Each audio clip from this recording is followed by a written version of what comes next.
Okay. Bismillahirrahmanirrahim. Assalamu alaikum, my dear students. Hope all are fine and doing well. I am Saimat Basum, your Urdu teacher. Today I will explain few things from your grammar book, Nardabane Urdu, class 4. I will explain the pages of first term in two parts. I will also tell you grammar, general rules of essay and story writing briefly. We will discuss comprehension and definitions as well. So in part 1, I took these topics: मजमून निगारी, कहानी लिखना, तफहीम, fail file मफूल और इस सब मार्फा और नकरा की तारीफ और मिसालें। अजीज बच्चों, ये सब चीजें मैं आपको, इन सब मौजुआत पर मैं आपको कुछ मालूमात जरूर देना चाहूंगी। इसकी रीजन ये है कि जब आपके पास ये बेसिक मालूमात होगी तो फिर आप जब अपनी नर्दबाने बुक के पेजेस को हल करेंगे तो आपको बहुत आसानी से समझ में आएगा। तो सबसे पहले मैं आपको मजमून निगारी के बारे में बताऊंगी कि अगर आपके पास एक से ज्यादा मौजुआत हैं तो आप उस मौजू का इंतखाब करेंगे, उस मौजू को सिलेक्ट करेंगे जिस पर आप ज्यादा लिख सकते हैं। ठीक है, उसको सिलेक्ट करने के बाद आप अपने ख्यालात को एक पेज पर लिख सकते हैं, एक आउटलाइन बना सकते हैं। उसके बाद आप अपने मौजू का तारुफ लिखें। आपके पास जो भी मालूमात हैं आप उन मालूमात को छोटे छोटे पैराग्राफ्स में लिखिए। और बच्चों याद रखिए कि जब आपने अच्छे मार्क्स लेने हो तो आपको छोटी छोटी सी बातों को बहुत अच्छी तरह से याद रखना चाहिए, ताकि आप जो कुछ भी लिख रहे हैं वो एक बहुत इम्प्रेसिव वे में लिखा जाए। और मौजू को, जो आपके पास टॉपिक है, उसको आप 4 से 5 छोटे पैराग्राफ्स में मुकम्मल कर दें। और जब आप आखिरी पैराग्राफ लिखें तो फिर उसका कंक्लूजन एंडिंग पैराग्राफ होना चाहिए। इसकी मिसाल है, जैसे आपने मेरा वतन पाकिस्तान के बारे में आप लिखना चाहते हैं बेटा, तो आपके पास ये मालूमात हैं कि आपका मुल्क किसने बनाया और इसके अंदर क्या क्या, कितने सूबे हैं और क्या खास चीजें हैं, पहाड़ हैं, दरिया हैं, सब। तो ये सारी बातें आप जैसे लिखते चले जाएंगे आपका मजमून कंप्लीट हो जाएगा। ठीक है, ये टिप्स हैं आपके लिए। और दूसरे नंबर पर मैं आपको कहानी के बारे में बताऊंगी। कहानी आप दो तरह से दी जाती है। एक तो आपको मौजू दिया जाता है, और आपको अगर दो मौजू दिए जाएं, सबसे अच्छा जिस पर आपने कहानी सुनी हो या पढ़ी हो आप उस मौजू पर लिख सकते हैं। और अगर आपको इशारे, खाका या तस्वीर की मदद से कोई कहानी दी जाती है तो फिर आपको जो मुनासिब लगता है आप उसको सिलेक्ट कर लें। आप उसके बारे में सोचकर भी कहानी लिख सकते हैं, यानी अपनी इमेजिनेशन से भी काम लेकर कहानी लिख सकते हैं। खाके या तस्वीर को आप बार बार देखिए और फिर कहानी बनाते चले जाइए। और ये तो आपको पता ही है सब बच्चों को कि कहानी को आपने पास्ट में लिखना होता है, यानी माजी में। मसलन एक दफा का जिक्र है, या फिर कहा जाता है कि इस तरीके से आप तस्वीर को देखते जाएं, खाका देखते जाएं, इशारे देखते जाएं और अपनी कहानी को मुकम्मल करते जाएं। और आपकी कहानी को दिलचस्प होना चाहिए ताकि जो भी पढ़ रहा है उसको बहुत मजा आए। और इस बात को हमेशा याद रखें कि आपकी कहानी को एक इखलाकी सबक पर खत्म होना चाहिए। और बाज बच्चे ये पूछते हैं कि हमारी कहानी कितनी लंबी हो, तो उनको मैं ये बताऊंगी कि कहानी आपकी जितनी आपकी तस्वीर हैं आप अगर उनको मुकम्मल कर लेते हैं या इशारों के मुताबिक, तो आपकी कहानी कंप्लीट हो जाती है। इसके बाद मैं आपको बताऊंगी कुछ तफहीम के बारे में। बेटा, तफहीम आपको पता है कि एक पैराग्राफ दिया जाता है, आप उसको गौर से पढ़ते हैं और उसके अंदर कुछ सवालात के जवाबात आपने वहीं से ढूंढ के लिखना होते हैं। तो जब आपको पैराग्राफ मिले आप उसको गौर से देखिए और पढ़िए, और फिर जो सवालात हैं उनको देखिए और उन सवालात के वहीं पर निशान लगा लें, जैसे जवाब नंबर 1, जवाब नंबर 2। फिर जब आप उन जवाबात को लिखेंगे तो आपको उस पैराग्राफ में से तलाश करने में बिल्कुल भी मुश्किल नहीं होगी। ठीक है, तो आपको मैंने यहाँ पर मजमून, कहानी और तफहीम के बारे में कुछ बहुत आसान और थोड़ी सी टिप्स बताई हैं। मुझे उम्मीद है कि आपको ये बातें समझ में आई होंगी, और अगर आप इसके बारे में कोई सवाल भी करना चाहेंगे तो वो आप कर सकते हैं, और आपके सवालात को भी हम जवाब देंगे। और इसके साथ साथ मैंने आपसे कुछ तारीफों के हवाले से भी बात करनी है। तो सबसे पहले बेटा आपको पता ही है कि जब आप 4 क्लास में आते हैं तो उससे पहले आप फेल, फाइल और मफूल की जो तारीफ है वो आप याद भी कर चुके होते हैं, कई बार लिख भी चुके होते हैं, फिर भी हम यहाँ पे दोहरा देते हैं, क्योंकि जब नर्दबान के पेजेस फेल, फाइल, मफूल वाले आएंगे तो आपको बिल्कुल कोई प्रॉब्लम नहीं होगी। ठीक है, तो फेल होता है कोई भी काम यानी वर्ब। ठीक है, किसी भी काम को फेल कहते हैं। मसलन अहमद ने खाना खाया, इस जुमले में खाया फेल है। उसके बाद है फाइल यानी सब्जेक्ट, जो काम करने वाला होता है वो फाइल कहलाता है। अगेन मैं वही मिसाल दूंगी, जैसे अहमद ने खाना खाया तो इसमें अहमद फाइल है। उसके बाद है मफूल यानी ऑब्जेक्ट, जिस पर काम का असर पड़ता है। अहमद ने खाना खाया, इसमें खाना मफूल है।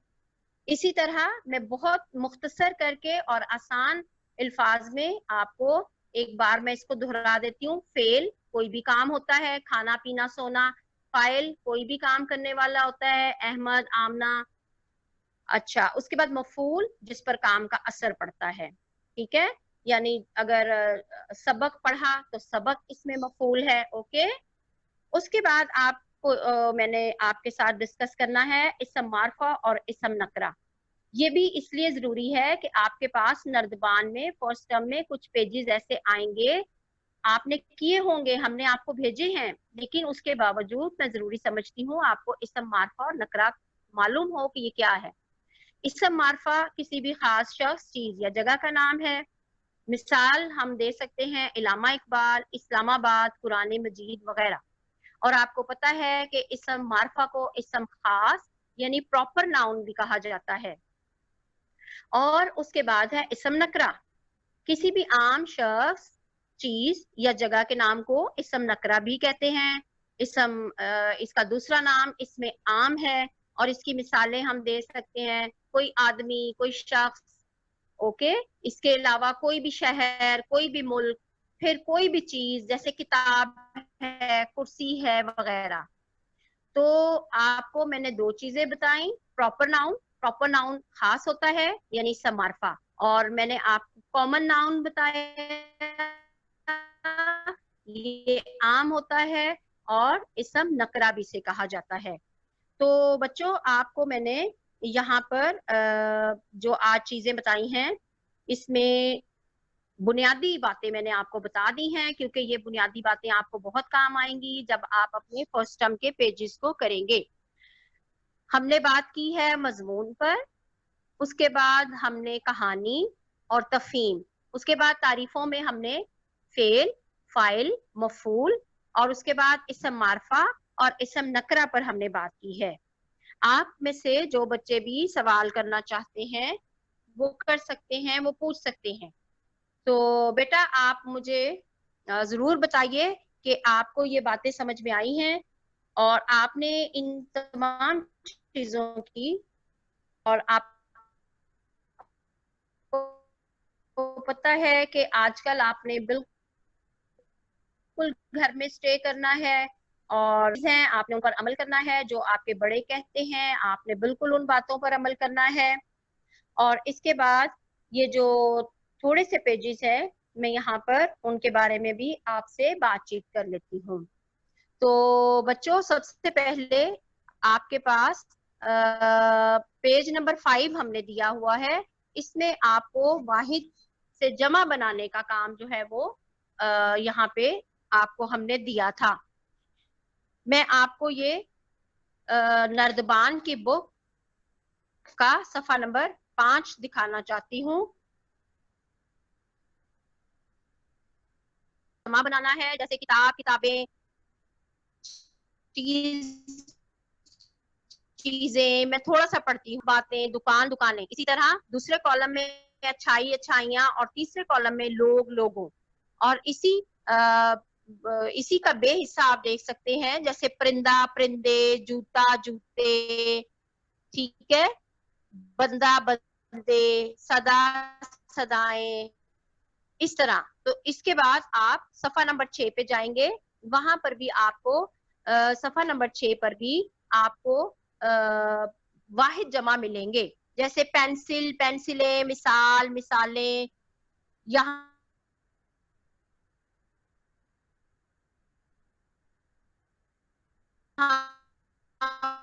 पर 13 नंबर जिस है आप इनको कर सकेंगे, चूंकि बहुत इजी है इसलिए मैं पूरे नहीं पढ़ रही हूँ, ताकि मैं ज्यादा पेजेस आपके साथ शेयर कर सकूं। गया है ये भी आप सभी को मालूम है, और आप क्लास तक ये सब करते रहे हैं। जैसे हसन ने एक दिलचस्प वाकया सुनाया, हसन ने दिलचस्प वाकयात सुनाए। परिंदा बाग में चहचहाता है, परिंदे बाग में चहचहाते हैं। तालिबे इल्म ने इनाम हासिल किया, तालिबे इल्म ने इनामात हासिल की। चलते चले जाएंगे, और ये सब आपको हमने भेजा है, ये आप इसमें कर चुके हैं ऑलरेडी, ठीक है। उसके बाद सफा नंबर 8 पर बेटा आपके लिए एक तफहीम है, उसका नाम है नमक और रुई। और अभी मैंने आपको बताया था कि तफहीम को जब हमने करना होता है तो हम पूरा पैराग्राफ बहुत गौर के साथ पढ़ते हैं, और उस पैराग्राफ को पढ़ने के बाद फिर हमें जो सवालात दिए जाते हैं उसी में से हमने जवाबात ढूंढने होते हैं। जैसे कि आप यहाँ पर देख सकते हैं, आपने ये हल भी किया होगा, आपको बहुत अच्छी तरह से कोई भी पैराग्राफ हल करना आ जाएगा अगर आप इन बेसिक बातों पर तवज्जो देंगे। जैसे एक काहिल गधे पर उसका गरीब मालिक रोज नमक की बोरियां लाद कर बाजार ले जाया करता था। रास्ते में एक नदी भी पड़ती थी। से पढ़िए, और आखिर में इस इबारत के, इस पैराग्राफ के सवालात हैं कि गधे का मालिक उस पर क्या लादा करता था। यहाँ से आप अंडरलाइन कर लेंगे कि गधे का मालिक उस पर नमक की बोरियां लादा करता था, ठीक है। इसी तरह बाकी के सवालात भी आप इसमें से पढ़ के आप उनको हल कर सकते हैं बहुत इजीली। उसके बाद आपके पास सफा नंबर 10 है। 10 में आपके पास थोड़ा सा आपको समझने की जरूरत है। यहाँ पे एराब है, हरकत हैं। आपको पता है कि अल्फाज तो वही रहते हैं, पर आमतौर पर हम जेर, जबर, पेश, शद लगा देते हैं, तो वही अल्फाज जो है वो बदल जाते हैं। जैसे देखिए अल्फाज हैं, जैसे बुला, ये बुला इसलिए है कि आपने ऊपर पेश डाला हुआ है, और इसकी मिसाल है जाओ डॉक्टर साहब को बुला कर लाओ, ठीक है। अब यही लफ्ज जो है इसके नीचे हम जेर डाल देंगे तो ये बिला बन जाएगा, यानी बिला नागा, वो बिला नागा स्कूल जाता है। बिला नागा का मतलब हर रोज बगैर किसी वक्फे के। फिर इसी लफ्ज को जेर डालेंगे और ऊपर शद डाल देंगे, तो ये लफ्ज क्या बन जाएगा, एक नया लफ्ज बन गया, बिल्ला। जैसे मैंने जंगल में एक खौफनाक बिल्ला देखा, भी है, जबर के डाल देने से ये लफ्ज बन गया है बला। खुदा तुम्हें हर बला से महफूज रखे। अब इसी लफ्ज को जबर और शद के साथ हम पढ़ेंगे तो ये बल्ला बन जाएगा, यानी गेंद बल्ला जो आप हर रोज खेलते हैं। तो फिर आप यहाँ पर इन अल्फाज की मश्क कर सकते हैं, यानी वही लफ्ज है लेकिन जेर जबर पेश लगाने से इसके मायनी और इस्तेमाल बदल गया है। इसके बे हिस्से में देखिए आपको कुछ और अल्फाज मिलेंगे, वही लफ्ज है लेकिन पेश, जबर, जेर लगाने से उनके मायनी बदल गए हैं। जैसे पहला लफ्ज है चुराना, पेश लगा हुआ है, किसी की चीज बगैर इजाजत के लेना, चोरी करना। अब इस लफ्ज पर जबर लगा दिया गया है तो ये चराना बन गया, यानी जब हम जानवरों को चारा डालते हैं। उसके बाद लफ्ज आ गया बल। ये बल इसलिए है कि हमने बे के ऊपर जबर लगा के साथ में लाम लगाया है, ये बल बन गया। बल मतलब कोई जोर, ताकत या किसी भरोसे पर।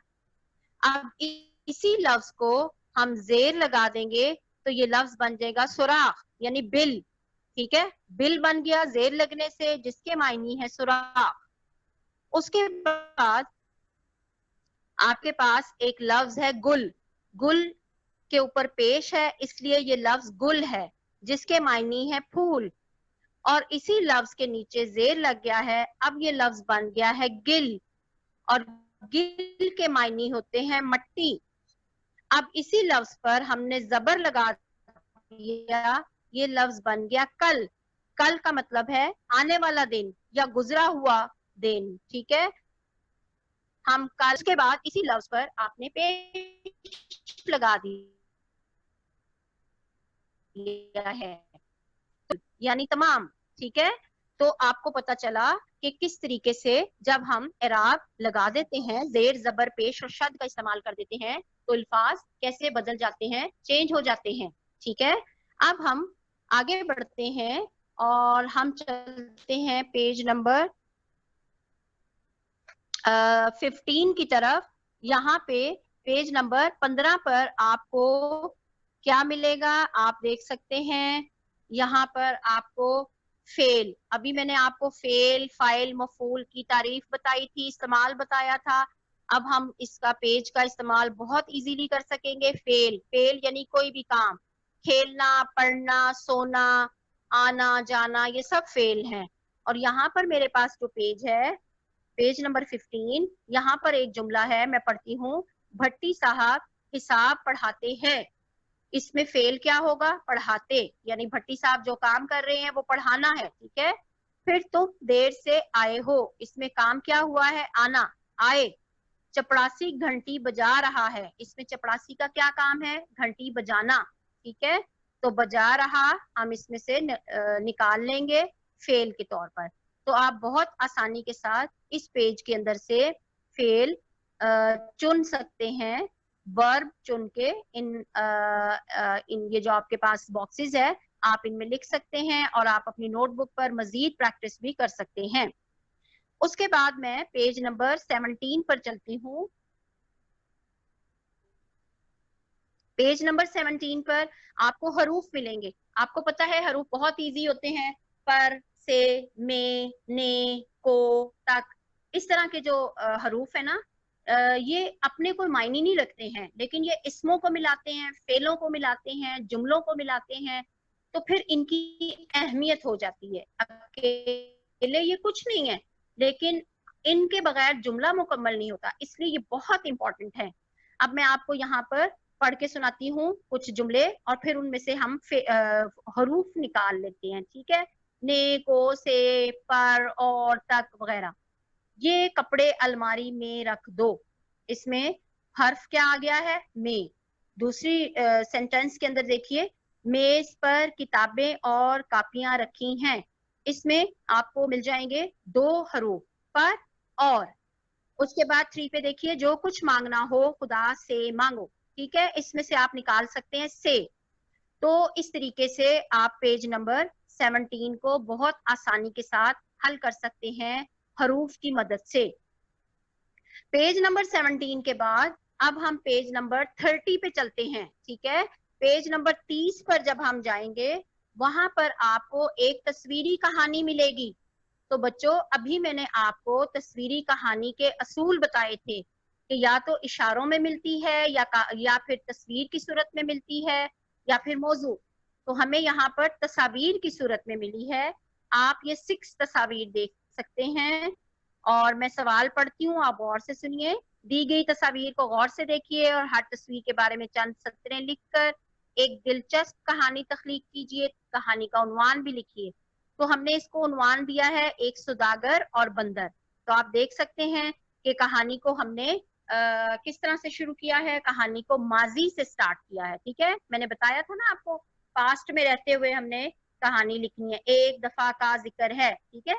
एक दफा का जिक्र है कि टोपियों के एक सौदागर का गुजर जंगल से हुआ, चलते चलते थक गया। तो उसके बाद फिर आपने तस्वीर देखते जाना है और लिखते जाना है। जैसे मैंने भी आपको लिख कर भेजा था, एक सायादार दरख्त आ गया सामने, वो उसके नीचे लेट गया, आराम करने लगा, उसकी आंख लग गई उस पर। उस दरख्त के ऊपर कुछ शरारती बंदर थे, वो नीचे उतरे, उन्होंने बंदरों ने सारी टोपियां पहनी, वापस ऊपर चले गए, ठीक है। ये सब आपको कहानी पता है।